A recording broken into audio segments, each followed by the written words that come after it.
There are cities you visit, and then there are cities that happen to you. Seville is the second kind. It doesn't wait for you to find it. It finds you, wraps itself around your shoulders like the warm amber light that spills from its doorways at dusk. And before you even realize what's happening, you've surrendered. You've stopped checking your map. You've stopped thinking about tomorrow. You're just here. Completely, utterly here. And that, right there, is the whole point. Today is not about ticking boxes or photographing monuments from behind a crowd. Today is about something rarer, something most travelers never quite manage today. You are going to feel Seville from the inside, not as a tourist passing through, but as someone the city has chosen, if only for 24 hours. Your shoes are on. The morning air is already warm against your skin, even though the sun hasn't fully committed to the day yet. And somewhere, not far from where you're standing right now, a baker is pulling the first tray of the morning out of a stone oven. That smell is already drifting through the narrow streets toward you. And whether you know it or not, your feet are already moving toward it. This is your day. Let's not waste a single second of it. You wake before the city does. And that is your first gift. Set your alarm for 6, maybe 6:15. Not because you have somewhere to be, but because Seville in the hour before it fully wakes is one of the most quietly electric experiences a human being can have. Step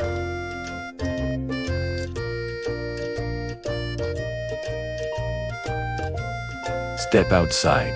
The streets of the Santa Cruz neighborhood are still cool and shadowed, the ancient whitewashed walls holding the night's chill just a little longer than the open plazas do. The cobblestones beneath your feet are uneven, worn smooth by centuries of footsteps, and if you walk slowly enough, you can feel how each stone tilts slightly differently. Like a mosaic made, not for looking at, but for walking on.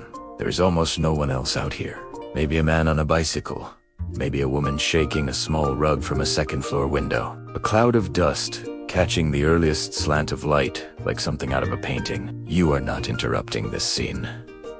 You belong to it. Walk toward the Alcázar walls. Not inside, not yet, but along the outside edge, where the old stones rise above you in that deep ochre gold that Seville's buildings seem to have absorbed from 10,000 sunsets. Run your fingers along the wall if no one's looking. Feel how cool and textured it is. How real. Now keep walking, gently north, until you find yourself at the edge of the Alameda de Hércules. The boulevard is almost entirely empty. The tall poplar trees line both sides in long, whispering columns, and at the far end, 2 Roman columns rise against the pale blue sky, topped with the figures of Hercules and Julius Caesar, the mythological founders of this city, watching over an empty promenade at dawn as they have watched over everything for centuries. Stand between those columns for a moment. Look down the long avenue. This is the oldest public promenade in all of Europe, and right now, it belongs entirely to you. Now, hunger.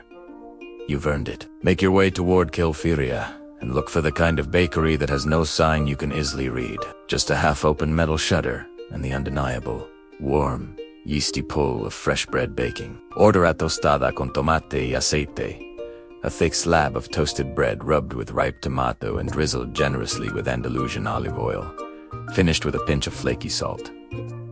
When the plate arrives, don't eat it immediately. Look at it first. That glistening orange-red surface, the oil pooling in the grooves of the toast. The smell that is somehow both simple and extraordinary. This is not breakfast in the way you usually think of breakfast. This is a philosophical position. It is Seville saying, the best things require almost no complexity. Take a bite, the crunch, the acid sweetness of the tomato, the grass-green bite of the oil, the salt cutting through everything. Pair it with a café con leche so thick it's almost a dessert, served in a wide ceramic cup that warms both hands when you hold it. Sit by the window if you can. Watch the street wake up one slow, deliberate detail at a time. By mid-morning, the city has shaken itself fully awake, and you need to move with it now, not ahead of it. Make your way to the Metropole Parasol.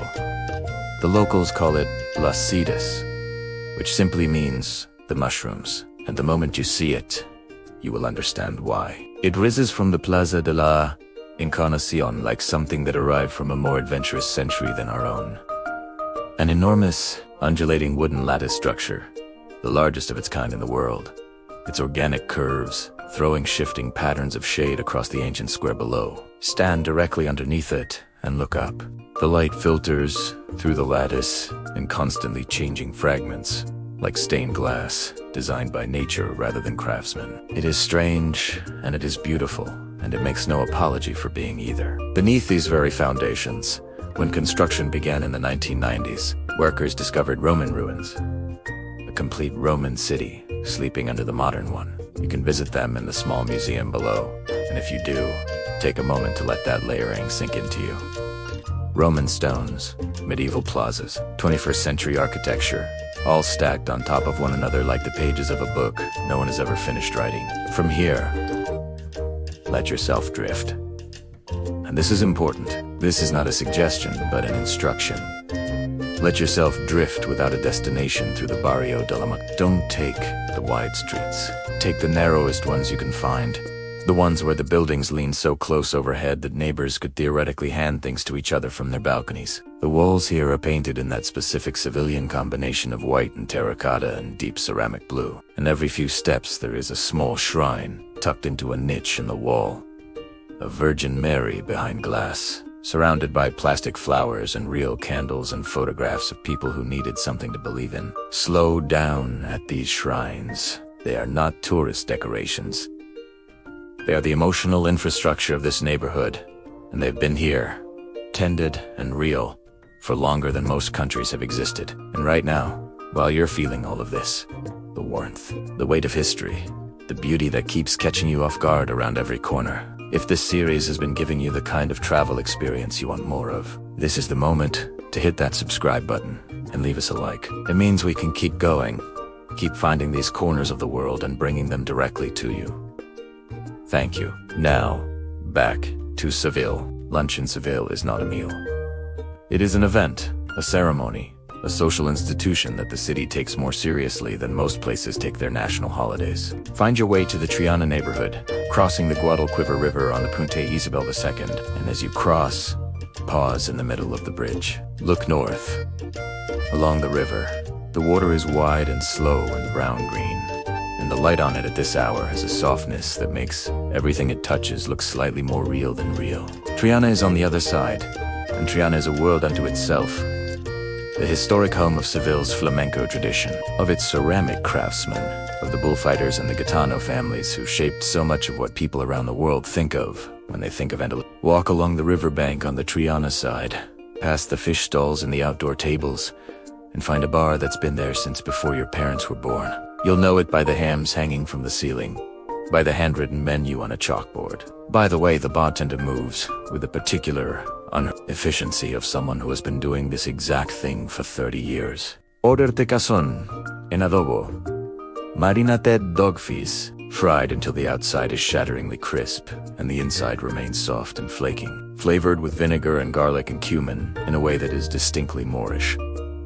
A direct flavor inheritance from the 8th centuries that Al-Andalus left embedded in this food. When you eat it, you are tasting history. You are tasting the spice roots and the olive groves and the long afternoon of a civilization that was sophisticated and cosmopolitan, while much of Europe was still fumbling in the dark. Follow it with a cold glass of manzanilla sherry, pale, bone-dry, smelling faintly of almonds and the sea air of San Lucar, where it was made. It will taste wrong for approximately the first 3 seconds. Then it will taste like the only correct thing to drink in this city at this hour, and you will not want to stop. The afternoon in Seville belongs to slowness, and you should embrace this without guilt. This is not laziness, it is cultural literacy. The city itself slows during these hours. Shutters close, voices soften, even the light seems to thicken. Make your way to the Real Alcázar and step through its gates. And prepare yourself, because what waits inside is one of the most ravishing architectural experiences in the entire world. These royal palaces were built and rebuilt across centuries by Moorish architects, Christian kings, and everyone in between. And the result is a layered dreamscape of moody horseshoe arches, fountains, gardens, and gilded ceilings so intricate they make your eyes lose their footing. Walk slowly through the Salón de los Embajadores, the Ambassador's Hall, and tilt your head back. The ceiling above you is a gilded wooden dome, a half-sphere composed of interlocking geometric stars in gold and deep red and cobalt blue. And it rotates, visually rotates, the longer you look at it, as though the room itself is slowly spinning. This ceiling was built in 1427. Think about that.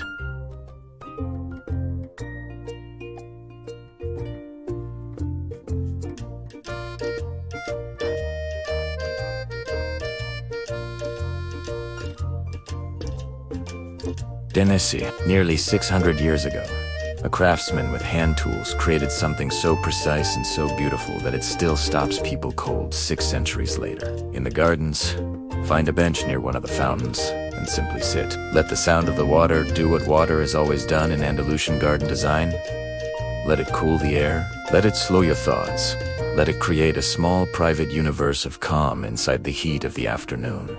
There is a legend about these gardens, that the ghost of María de Padilla, the beloved mistress of King Pedro I of Castile, still walks among the orange trees in the early evening. Pedro loved her so desperately and so completely that his courtiers, trying to flatter him, drank from the water in which she bathed, saying they would gladly drink such perfumed water. Whether you believe in ghosts or not, something lingers in these gardens, something in the heavy scent of the orange blossoms and the light-filtered green through old trees makes the air feel inhabited by more than just the present moment. Now the day makes its final turn, and this is the part that Seville has been building towards since dawn. The golden hour here is not a metaphor.